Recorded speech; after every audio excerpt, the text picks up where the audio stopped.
Chapter 5. The Starlings.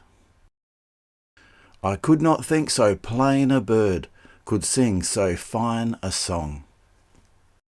One morning early, after I had been in that place for some time, I heard through the open window the sweet, familiar whistle of a quail. Bob White, Bob White. At first I could not believe my ears. There in that city? What place or part had a shy meadow bird, like the quail, in such a maze of city streets and rumbling car lines and close-built houses? It could not be possible. I listened intently and with a curious warmth around the heart. There it was again, thrillingly wild and sweet. Bob White? Bob White? It brought back to me with vivid pain the memory of the long sloping meadows I have known so well, and my own lanes and wooded hills, where in spring one may start the nesting quail running as though wounded in the grass, or in autumn flush a new covey. When I had heard the starlings at my window a week or so earlier, I had closed my ears and eyes. I did not like starlings. I did not like to have reminders of the free world I could not enjoy. But the song of the quail, rich with old memories and warm associations, was quite another matter. A little later on the same morning, before the day nurse came in and everything was quiet, I was further amazed to hear another and dearly familiar bird note. Pee-a-wee, pee-a-wee. The plaintive call of the modest little flycatcher I had so often watched flitting about in the brushy edges of old fields. But what could the peewee be doing here? And why her song, so full of lazy melancholy, at this time of the year? And how was it possible that I, through my open window, among the treetops, could catch it all so clearly? It was one of those delightful country queries that I had, in times past, so often found alluring. For a time that morning, I not only forgot my discomforts, but I forgot also the books with which I had begun to occupy my mind. "This morning," I said to my nurse, "I heard a quail whistling through the open window. Are there quail among these houses?" I asked the same question of the knowing doctor, and the efficient head nurse, and the broadly smiling negro janitor, but not one of them had ever seen or heard of any quail in that neighbourhood. There was something about their responses, something indulgent and yet faintly sceptical, that a sick man learns to know. "Nevertheless," said I heard a quail whistling. That day I did not read much out of Lavengro, nor consider, as I had intended, the saying of Marcus Aurelius which seemed to speak so aptly to my present condition. I was not indeed able to read much, so I read deeply, keeping each choice morsel long in my mind, that I might extract its last savour. In times past I had been accustomed to take a book as it were by storm, tearing the heart out of it and scattering the tattered remains wherever they might chance to fall. Many books, most books, deserve no better attention, but it is no way to treat any book that is really worth the reading. For when a truly great spirit, with labour and with pain and with joy, has put his lifeblood into his work, it is only with labour and with pain and with joy that the reader may recover it again. Great things are never to be had without paying for them. So it is that one may read for 3 minutes in, say, Marcus Aurelius, and have something to stay him for an hour or a day. The passage to which I have referred was this: "Wretch, are you not content with what you see daily? Have you anything better or greater to see than the sun, the moon, the stars, the whole earth, the sea?" It was true, it was true.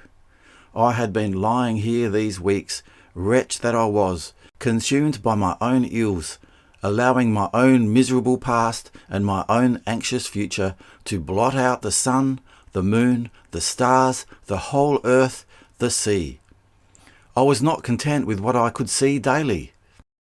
The present moment, this burning instant of time, was all that I or any man could ever really possess or command, and I was allowing it to be ruined by anxieties that were of my own making. It had come to me, powerfully that if I could be content at this moment, I could be content. It was in the atmosphere of these reflections that I heard in the early morning the bird notes I have described as they came to me through the open window. They came to me sweetly, thrillingly. Have you anything, I asked myself, better or greater to see or to hear than this? Why not, man? Enjoy it. Can you not be content with what you see daily? All that forenoon it seemed to me that something pleasant had, at length, come to me. A touch of my old enthusiasm. Something rare and fine. So little there is to occupy the attention of a man who is ill in bed. I had a restless night. You are too intense, said the nurse. You are under some strain. But the following morning she did not know. As soon as it was fairly light, I propped up my pillows so that I could the better look out of the open window into the treetops. I was eager with an eagerness I cannot describe to hear again the whistling of the quail and the plaintive cry of the wood pewee. It seemed somehow to me then a way out of my distress. I waited impatiently for some time, and then, to my distaste, I saw that the English starlings had come to sit on the boughs of the beech tree which reached so near my window. I was thoroughly disappointed, when I had expected so much. As I have said, I did not like starlings. I considered them alien invaders. They had come only recently to my own neighbourhood, and I had found them boisterous and unmannerly. They had driven out a friendly pair of bluebirds that nested in a hollow apple tree not far from my doorway. They had stolen my cherries, pecked into my grapes, and one cold winter morning, I remember, I found a large flock of them in my hen house, perched in every conceivable spot, even on the roosts among the fowls.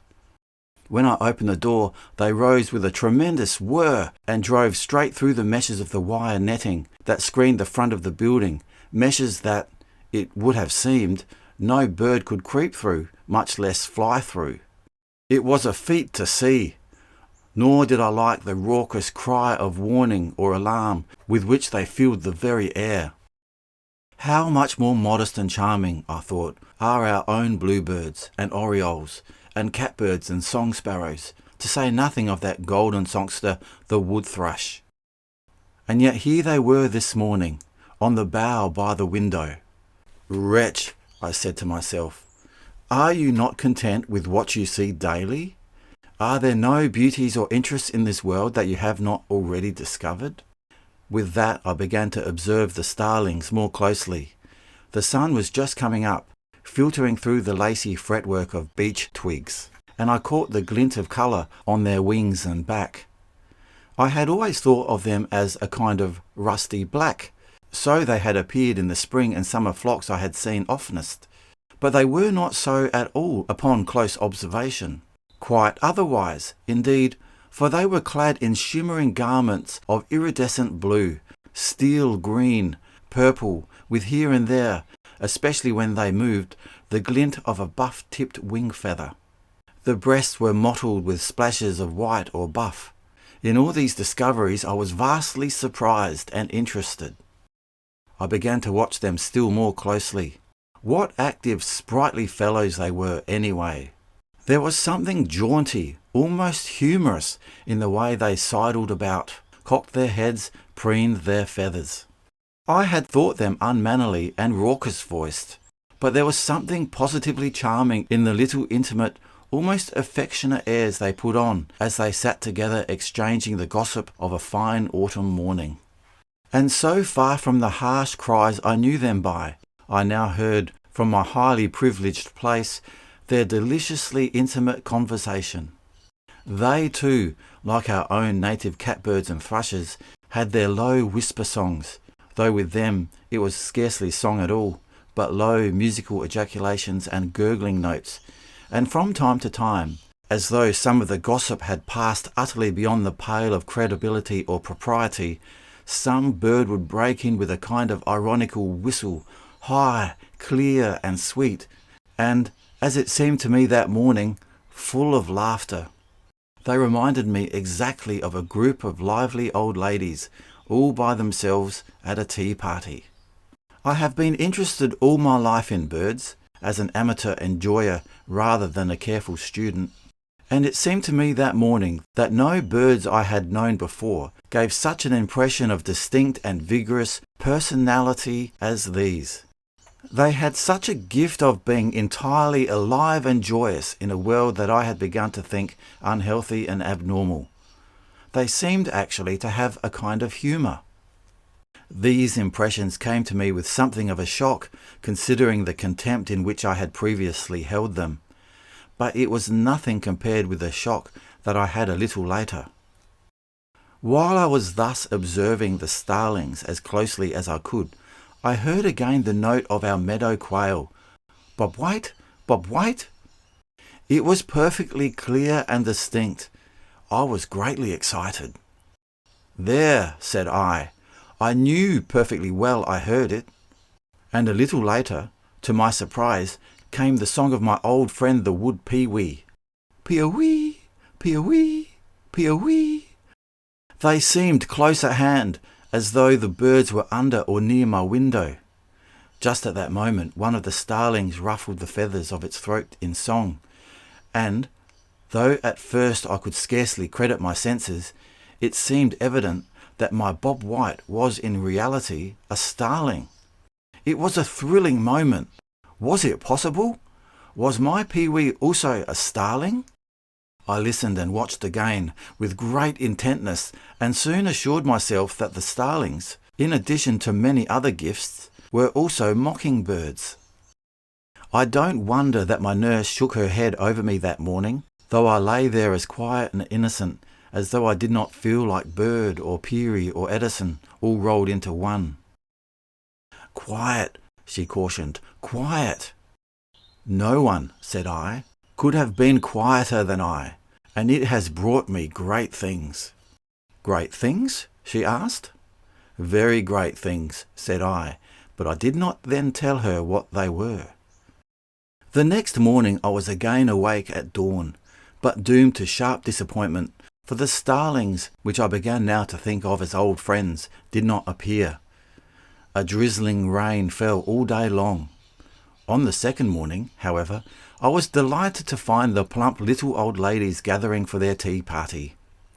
It may seem ridiculous, but my heart beat more quickly, and I had a delightful sense of anticipation, for I had begun to love them. What busybodies they were! It was not the mating season, not yet the gala time of year when the happy business of feeding the young birds is afoot. But the starlings, apparently, without a care or responsibility in the world, were nevertheless enjoying themselves prodigiously, exchanging the most delicious bits of gossip, mimicking their neighbours, and whistling ironically to one another when the conversation became too incredible or scandalous for belief. Lines from a poem on the starling I have since discovered express exactly my wonder. All this April rollicking in the last month of the year has no logic I can see. How pleasant and yet how rare it is, whether among birds or men, to find such a mood of easy enjoyment, where there is neither love-making nor business in hand. Enjoyment of the delightful little daily things of life, a fine morning, good companions, the sound of one's own songs.